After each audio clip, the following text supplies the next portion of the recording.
Le message du jour vous est présenté par notre frère Marc. Salut, chers bien-aimés de notre Père Céleste. Aujourd'hui, je veux partager avec vous l'histoire de Thomas, en se focalisant sur la partie de sa vie qui se déroule après la mort de Jésus et ses actions et réactions qui ont suivi sa résurrection. Je crois que cela peut aussi nous aider lorsque nous nous trouvons dans la même situation que Thomas.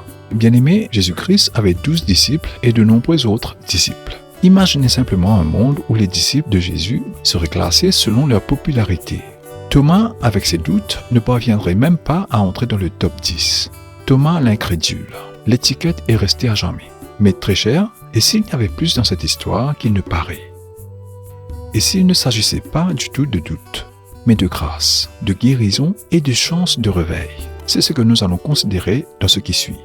Bien-aimés, les disciples brisés par la mort de Jésus cherchent refuge dans un lieu familier, la case supérieure, un lieu chaleureux de sécurité et d'espoir. C'est un rappel que même dans nos moments les plus sombres, revenir à ce qui ancre notre foi peut être un puissant acte de résilience. Pas une évasion, mais une façon d'affronter la réalité depuis leur lieu de force.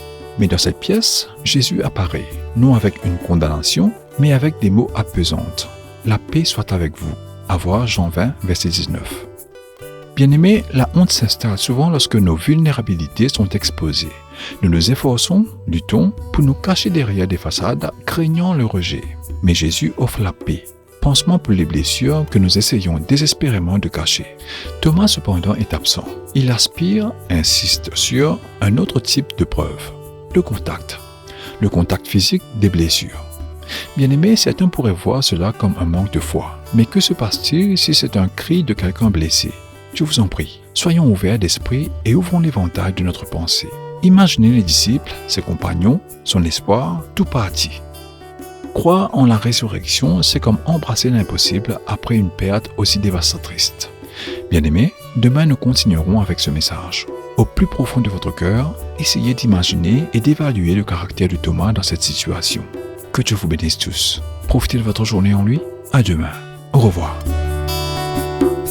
Si toi aussi tu crois que la parole de Dieu est une bénédiction, partage-la et sois une source de bénédiction pour les autres toi aussi.